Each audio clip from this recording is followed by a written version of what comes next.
Nous sommes à Paris avec Philippe Torza qui vient de rentrer à Las Vegas. Philippe, alors première question, est-ce que ça va bien rentrer à Paris? Bien rentré à Paris, fatigué avec le jet lag, mais tellement sur un nuage que ouais, tout va bien. Premières impressions françaises, comment ça se passe? On te félicite partout, non? Ah, c'est impressionnant. Ouais. Je crois que sur Facebook, j'ai des murs pleins de messages, et des beaux messages d'amis du poker ou de gens qui découvrent, qui connaissent le poker. Bon, j'ai essayé de répondre à tout le monde, mais j'ai pas encore fini. J'ai encore quelques messages à lire et à voir. Mais ça touche et m'émeut au plus profond de moi-même parce que c'est des messages magnifiques. Et des sollicitations médiatiques comme avec nous, je suppose, un peu partout? Ouais, il y en a, ouais. J'ai fait quelques belles interviews. Il y aura une couve pour en mois de juillet. Donc ouais, bah oui, ça fait partie du monde du poker. Donc j'ai fait une belle perf sur un tournoi majeur. Donc bon, après la presse elle veut savoir un peu comment ça s'est passé, c'est un peu normal. Et donc le programme c'est Cannes, c'est ça? Voilà, je vais à Cannes, c'était dans mon programme évidemment, et je le fais avec plaisir pour le WT National Series. Et ensuite je reviens dimanche pour repartir jeudi à Vegas et attaquer la longue période des WSOP et rejoindre mon pote Guillaume. Et donc à Vegas, qu'est-ce qui est le programme? C'est quoi? C'est des 10K? T'as quelque chose en tête? C'est les 10K, les 5K, enfin tout ce qui peut se présenter qui sont intéressants. Tous les no-limit hold'em surtout, parce que le HOMA, moi c'est pas ma spécialité, puis même si j'ai envie de me lancer et d'essayer, mais je suis encore trop tendre là-dessus. Donc je vais me consacrer au hold'em et puis faire le programme entier de hold'em. Alors maintenant on va être un peu indulgent, on va te demander de ramener un bracelet cette fois-ci. Oh, ça c'est encore plus le rêve. Pour dire que cette finale-là, c'était déjà un rêve, elle était déjà atteinte, même si j'ai pas gagné. Moi, j'ai toujours un regret et un pincement au cœur quand j'y pense. Et évidemment, à qui ne rêve pas de ramener un bracelet, c'est l'objectif majeur. Bon, maintenant, c'est vrai que j'ai dû prendre pas mal de confiance et emmagasiner pas mal d'expérience sur cette étape finale à haut niveau, où en fait, j'ai découvert que je pouvais être très à l'aise à ce niveau-là. Donc, je crois que ça va me permettre de mieux m'exprimer et de faire de plus belles performances. Et donc on va revenir sur cette TF un petit peu quand même. On parlait juste avant de tes adversaires, pardon. Alors Mickaël Mizrahi, tu peux nous en dire un mot parce qu'apparemment c'était le joueur un peu le plus critiqué à la table au final. Moi, c'est pas celui qui me dérangeait le plus. Hein. Bon, quand des fois il tribette, on sait très bien qu'il tribette souvent light, donc il suffit d'attendre qu'on ait un petit jeu, puis on forbet et puis lâche. Et à côté de ça, il n'était pas dans un bon jour, il avait l'air assez stressé sur chaque move. Je sais pas, je l'ai pas trouvé serein du tout dans cette finale. Alors je sais pas quelle a été la cause, mais j'ai pas trouvé très à l'aise et en pleine forme. Et O'Dwyer, pareil, transparent? O'Dwyer complètement transparent, mais il avait déjà été la veille où on avait passé de 9 à 6, où il n'a pas fait un move, mais alors pas du tout, genre une fois tapis ou un truc comme ça, mais pas d'attaque, il n'a jamais tribetté, forbetté, rien du tout. Il n'a pas bougé. Bon, c'est peut-être parce qu'il était carte dead, c'est possible aussi, hein, parce qu'O'Dwyer, il nous a habitués à mieux quand même. Donc c'est peut-être un jour sans pour lui, enfin 2 jours sans, mais c'est peut-être ça l'explication. Et donc dans ta tête, c'était Marvin, quoi, Marvin. Marvin, bon, je connais Marvin, donc moi j'ai évité les confrontations avec Marvin. Je sais qu'il attaque light, très light, mais qu'il est capable de payer une relance et d'aller te chercher un flop pour te sortir. Donc j'ai évité de payer trop light Marvin pré-flop. J'ai préféré éviter la confrontation et ça s'est avéré une bonne tactique pour éviter le combat et le retrouver juste à la fin. Et donc tu nous confiais que le matin, tu t'avais dit à ta femme? Ah, j'ai dit à ma femme, chérie, je me sens en pleine forme, j'ai rien à perdre, je ferai la TF et je finirai en hands-up contre Marvin. Comme quoi, faut toujours avoir une petite intuition. Ah non, mais là, franchement, j'avais la niaque. On avait bien préparé notre tactique de jeu. Vas-y, raconte-nous justement comment ça s'est préparé. On a passé la journée la veille à la piscine avec... on a déjeuné tous les trois à la piscine avec Fabien Perrault et Guillaume. Fabien Perrault, qui est mon coach technique, avec qui je travaille souvent, et qui me conseille, et sur lequel on discute plein de coups. Et donc, on avait mis en place une technique, le restyle. Sur dès qu'il y en a un qui bougeait, c'était tapis. Parce que tu avais le tapis pour les emmerder. Voilà, j'avais un tapis qui représentait la moitié de leur tapis, donc pour qu'ils me payent, il fallait qu'ils aient une vraie main, et ils ne pouvaient pas me payer light. Sauf Marvin, bien entendu, mais j'évitais les récits avec Marvin, sauf si j'avais une très grosse main. Donc ça s'est avéré, dès les premières mains, ça a commencé à marcher. Tout le premier niveau, j'ai doublé sans showdown parce que à chaque fois que je poussais, ils n'ont pratiquement pas payé, même quand ils avaient une meilleure main que moi. Parce que tu avais l'image aussi la veille? J'avais les images où j'ai pas beaucoup joué les jours d'avant, donc ils pensaient bien que Philippe Torza, quand il pousse, il a une très grosse main, donc ça m'a servi, je m'en suis servi, on avait travaillé là-dessus. Ça a super bien marché, j'ai eu 2 coachs magnifiques Et le soutien il y avait Anthony Lelouch, Marc Nizan. Ah ouais, il y avait Adrien, bon, il y avait ma femme bien entendu qui m'a soutenu, qui en avait les larmes aux yeux à chaque fois que j'ai gagné un coup, qui était émotive. Et il y avait tous ces Français qui étaient là, c'était plus que magique, ils faisaient un boucan énorme.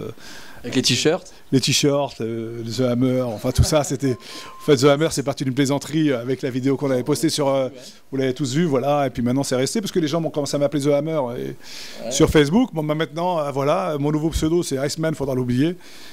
C'est The Hammer, et ça va être bientôt enregistré sur PMU Poker, donc... Retenez-le, retenez-le. Voilà, c'est The Hammer. Maintenant, quand vous jouerez contre moi, vous risquez de prendre un coup de marteau. Je te remercie Philippe, on va passer avec Antoine. Voilà. Voilà, j'ai pris la place d'Emeric, donc on sait comment tu vas, donc voilà. Ça va bien. Il y a un truc qu'on a vu et qu'on voit pas forcément tout le temps sur le circuit, c'est ta cohésion, ta fusion avec ton autre coéquipier de la team PMU, c'est-à-dire Guillaume Darcourt. Il était limite plus content que toi d'atteindre la table finale, d'atteindre le heads-up, de gagner des coups. Est-ce que tu peux nous raconter comment ça se passe cette relation de coéquipier en fait ? Bon, en fait, on n'a aucune jalousie l'un envers l'autre, on est complètement coéquipiers, on s'aime en dehors du poker, on s'aime dans la vie tous les jours, on s'apprécie beaucoup et donc quand il y en a un qui va loin, bah, l'autre partage avec lui complètement ses émotions. Donc ce qui fait que bah, c'est ce qui s'est passé là, qu'on a vraiment l'impression qu'il est plus content que moi quand je gagne un coup, il hurle, on entend crier, mais j'ai jamais vu Guillaume comme ça et ça m'a beaucoup touché. Et bon, ça prouve juste qu'on est plus que des amis, on est presque deux frères, donc bah, la cohésion dans l'équipe, elle s'en ressent et voilà, on s'entraide, c'est vrai qu'en général dans le poker il y a plus de jalousie que d'entraide comme on a là, mais Guillaume et moi c'est particulier, je crois qu'il a été énorme sur comme soutien, il m'a apporté beaucoup, il m'a détendu, il m'a rassuré, il a été énorme et je le remercie encore et je l'ai remercié 20 fois et je le remercierai jamais assez. Pendant cette TF, tu as doublé 8 fois ton tapis, mais vraiment double up pur, hein. C'est-à-dire que je compte pas pour le premier niveau où tu es passé de 800 000 à 1,7 million, c'est quasiment le double up.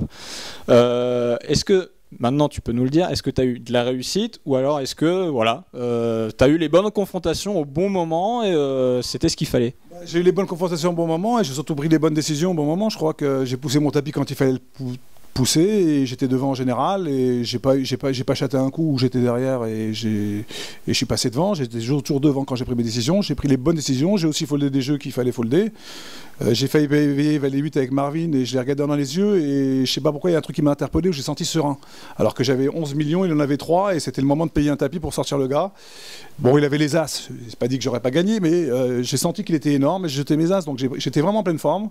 J'arrivais bien à voir comment les autres étaient placés vis-à-vis de moi. Donc j'avais une bonne lecture sur leur positionnement et j'ai fait ce qu'il fallait au bon moment. Je crois que bon, ça fait partie de la réussite aussi, mais je crois que la forme était là. J'avais l'envie, j'avais la niaque, j'avais la forme, et voilà. Donc quand c'est comme ça, et qu'en plus j'avais rien à perdre, j'étais 6e tapis, j'aurais été 6e, on m'aurait pas reproché. J'étais short stack depuis 3 jours, donc j'avais tout à gagner, puis rien à perdre moi. Donc j'étais peut-être le plus serein de la finale. Il y a une question un petit peu bête qui me vient à l'esprit, mais est-ce que tu as un regret, un coup que tu regrettes, une main que tu regrettes de ne pas avoir payé, un truc qui aurait pu faire que le tournoi bascule en ta faveur et que voilà, tu le finisses quoi, l'allemand quoi. Ouais, j'y ai pensé, j'y ai réfléchi, c'est avec ma paire de 6. Quand je suis devant Marvin et j'ai un beau stack et qu'il ne reste plus grand chose, j'ai paire de 6, je dis déjà call pour le choper avec un 6 et je touche mon 6 au flop, il a As-Dame, peut-être que pré-flop et c'est parti à tapis. Et je pense que j'aurais gagné le tournoi si j'avais poussé, si j'avais relancé, je pense qu'il m'a envoyé boîte et moi j'aurais payé avec ma paire de 6 et j'aurais sorti. Il est là mon regret. Mais là ça va, c'est digéré quand même. Oui, non, c'est digéré, parce qu'on peut pas non plus être triste d'avoir fait 2e d'un tournoi où on prend 800 000 $. Faut éviter de pleurer, ça va faire rire beaucoup de monde. Donc, non, je suis très heureux. Bien évidemment, on aime tous gagner, on aime tous être premiers. La différence, non seulement elle est pécuniaire, mais en plus elle est belle, parce que c'est écrire son nom sur la coupe du WPT. Bon, maintenant, c'est pas le cas, j'espère que j'aurai une nouvelle occasion bientôt. J'aurais été l'allemand, j'aurais demandé à ce qu'on inscrive aussi ton nom sur la coupe, tellement le duel a été beau. C'est ce que certains ont dit, si on avait pu faire égalité ou donner 2 gagnants sur cette finale, on l'aurait fait parce que tellement le hands-up était magnifique. Il y a eu tellement eu de renversement de situation, de jeux, de moves, de tapis, de call, enfin ça bougeait quoi, c'était pas juste je relance, je fold, je relance, je fold. Tout le monde on a vraiment vécu un grand moment de poker. Et moi, sur le moment, je m'en apercevais pas trop. C'est après, quand j'ai vu tous les messages, les échos, les félicitations et puis le résumé, que je me suis dit qu'effectivement, on avait fait une belle partie. Dernière question concernant justement cette perf. Elle s'inscrit sur un début d'année, une première moitié d'année qui est très très très très faste pour toi, avec beaucoup de tables finales, beaucoup de places payées. Est-ce que tu as l'impression d'avoir passé un palier justement depuis ce début d'année? Est-ce que tu sens qu'il y a une véritable évolution dans ton jeu? Déjà l'année dernière, quand j'avais fait beaucoup de bulles l'année dernière, mais vraiment beaucoup de bulles, j'ai dû faire 7 ou 8 bulles dans l'année. Et je mettais ça sur le côté malchance, un côté un peu noiro. Et donc cette année, je me suis dit que ça n'allait pas continuer. Mais bon, j'ai toujours cru en moi et j'avais commencé l'année sereinement en me disant que j'allais vite parfait. Je l'ai fait vite. J'ai fait pas mal de TF, j'ai gagné un petit 500. Bon, c'est des petits tournois, mais ça fait toujours plaisir de gagner. Et mon premier objectif dans les interviews que j'avais fait en début d'année, c'était évidemment de faire une grande table finale, évidemment, WPT, EPT ou WSOP.